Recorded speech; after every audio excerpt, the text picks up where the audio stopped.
तो इस मूवी की शुरुआत वहीं से होती है जहां से पार्ट 1 खत्म हुआ, जब एक गॉडजिला ने 2 क्रिएचर्स को मार दिया था।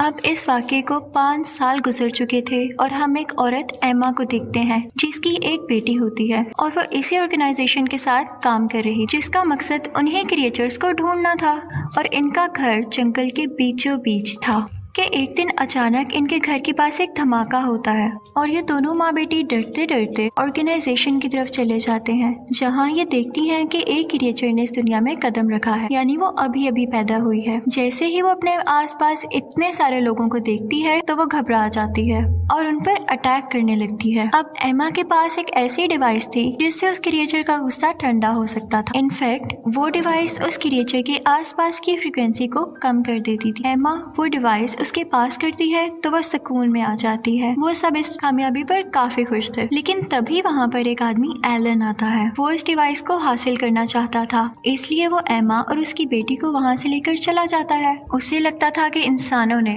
इस प्लेनेट अर्थ का बिल्कुल ख्याल नहीं रखा और नेचर के साथ छेड़छाड़ की है। वो चाहता था कि क्रिएचर्स को वापस जमीन पर ले आए। वो एमा को और उसकी बेटी को किसी और मुल्क में उसी ऑर्गेनाइजेशन की दूसरी ब्रांच में ले आता है, जहाँ एमा की ऑर्गेनाइजेशन के खिलाफ मीटिंग चल रही थी और इसी ऑर्गेनाइजेशन के और भी साइंटिस्ट यहाँ पर थे। वो चाहते थे कि हम नेचर की हिफाजत करें। उसी ऑर्गेनाइजेशन के लोगों में से एक डॉक्टर को पता चलता है कि एमा और उसकी बेटी को किडनैप कर यहाँ पर लेकर आया गया है। वो ये सुनते ही एमा के एक्स हस्बैंड के पास जाता है और इनफैक्ट वो डिवाइस भी इसी ने बनाई थी। डॉक्टर उसे अपने मिशन के बारे में बताता है, लेकिन वो हरगिज़ नहीं मानता। फिर वो उसे बताता है कि इससे तुम्हारी बेटी और तुम्हारी बीवी वापस आ सकती। तो काफी मनाने के बाद वो मान जाता है और फिर वो समुंदर के नीचे अपने कंट्रोल रूम में चले जाते हैं। जहाँ जहाँ इन लोगों की ऑर्गेनाइजेशन की ब्रांच थी, वहाँ वहाँ इन लोगों ने एक एक क्रिएचर को ट्रैप करके रखा हुआ था। अब ये यहाँ पर इसलिए आए थे ताकि वो इस क्रिएचर को ट्रैप कर सकें और इसी के साथ वो गॉडजिला को भी ढूंढने की कोशिश करते हैं, लेकिन बहुत ज्यादा ढूंढने पर भी उन्हें गॉडजिला का सिग्नल कहीं से नहीं मिलता। लेकिन अचानक से फ्रिक्वेंसी बहुत तेज हो जाती और ऐसे लग रहा था जैसे गॉडजिला बहुत पास है और बहुत गुस्से में है। सब लोग डर जाते हैं और फिर अचानक हमें गॉडजिला दिखाई देता है जो कि समुद्र में ही था और उनकी तरफ बढ़ रहा था। वो वहाँ पर लगे हुए शीशे को जोर जोर से तोड़ने लगता है। इनफैक्ट गॉडजिला समुद्र से ही हर मुल्क में जाया करता था जब उसे लगता था कि वहाँ पर कोई डेंजरस क्रिएचर है। अब वो अंटार्कटिका जाता है उसी क्रिएचर को ढूंढने के लिए। इन सब को भी पता चल जाता है कि गॉडजिला का वहाँ जाने के पीछे क्या पर्पस है, यानी वो वहाँ क्यों जाना चाहता है, तो इसलिए वो लोग भी उसका पीछा करते हैं। लेकिन जैसे ही वो वहाँ पहुँचता है तो हम देखते हैं कि वहाँ पर एक बहुत खौफनाक ड्रैगन है जिसके 3 सर हैं और उसे किंग अरोरा कहते हैं। लेकिन इस ऑर्गेनाइजेशन ने उसे सुला कर रखा हुआ था और वो भी एक्टिव नहीं था। गॉडजिला की इसके साथ काफी दुश्मनी थी और गॉडजिला अक्सर आया करता था इसे देखने के लिए ताकि वो इससे लड़ सके। अब जब डॉक्टर वहाँ पर एमा को बचाने के लिए जाता है तो वो ये देखकर हैरान रह जाता है कि एमा भी एलन के साथ मिली हुई है। वो सारे प्लान के बाद यहाँ लाई गई थी ताकि वो उस ड्रैगन को जगा सके। वो अपने एक्स हस्बैंड और डॉक्टर के साथ जाने से इनकार कर देती है और जाते जाते उस ड्रैगन की दीवार को तोड़ देती है और वो अब एक्टिव हो चुका था और पूरी तरह से बाहर आ चुका था। गॉडजिला को तो इसी बात का इंतजार था तो वो आगे बढ़ता है ताकि वो उससे लड़ सके। दोनों की काफी फाइट होती है और फिर उसके बाद वो मॉन्स्टर गॉडजिला को गिराकर अब बाकी लोगों की तरफ आता है। एमा जब ये सब कुछ देखती है तो वो सोचती है कि इस तरह तो काम बिगड़ जाएगा, तो वो अपनी डिवाइस को ऑन करती है और उस मॉन्स्टर का गुस्सा ठंडा करती है और इसीलिए वो मॉन्स्टर किसी को कुछ नहीं कहता। और फिर एमा एलन के साथ यहाँ से चली जाती है। दूसरी तरफ वो लोग भी वहाँ से निकल जाते हैं। अब ऑर्गेनाइजेशन के लोग उस मॉन्स्टर के पीछे थे ताकि उसे ढूंढकर खत्म कर सकें, लेकिन तभी एमा उनको वीडियो कॉल करती है। वो कहती है कि मैं तुम लोगों को बताती हूँ मैं दुश्मनों के साथ क्यों मिली।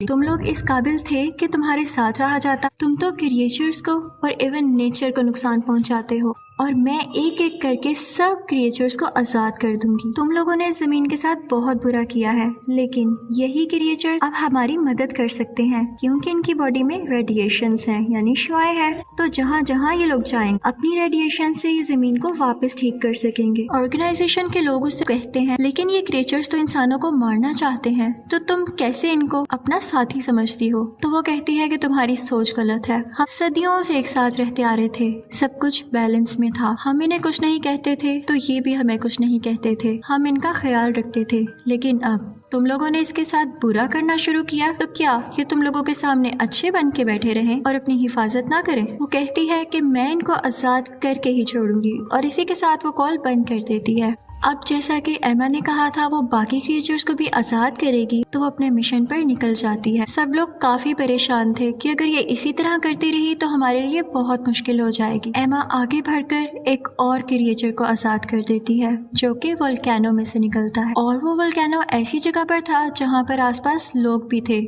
यानी पूरा शहर बसता था। वो बिल्कुल बेरहम हो जाती है, किसी के बारे में कुछ नहीं सोचती, बस उसे क्रिएचर्स आजाद करने थे। ये क्रिएचर जो अब वोल्केनो से निकला था बहुत ही बड़ा था। आर्मी अपने जहाज से इस पर काफी अटैक्स करती है, लेकिन ये आगे से उनको गिराने ही वाला होता है कि वो डर के वहाँ से भाग जाता है क्योंकि वहाँ पर किंग मॉन्स्टर आ चुका था जो कि मैंने सबसे पहले समंदर में आजाद किया। उन दोनों में काफी लड़ाई होती है और क्योंकि किंग ड्रैगन काफी ज्यादा पावरफुल था तो उसे काफी जख्मी कर देता है। अब वो बढ़ता है ऑर्गेनाइजेशन के लोगों की तरफ। वो उन पर अटैक करने ही वाला होता है कि समंदर से गॉडजिला बाहर आता है और उल्टा उस पर अटैक कर देता है। गॉडजिला उसके 3 सर में से एक सर उतारकर फेंक देता है। दोनों में काफी ज्यादा लड़ाई होती है और ये लड़ाई रुकने का नाम ही नहीं ले रही थी। हर तरफ तबाही मच जाती है और लोग भी काफी डरे हुए थे, लेकिन उन्हें गॉडजिला पर यकीन था कि उसी वक्त ऑर्गेनाइजेशन को आर्मी बताती है कि जब वॉर हो रही थी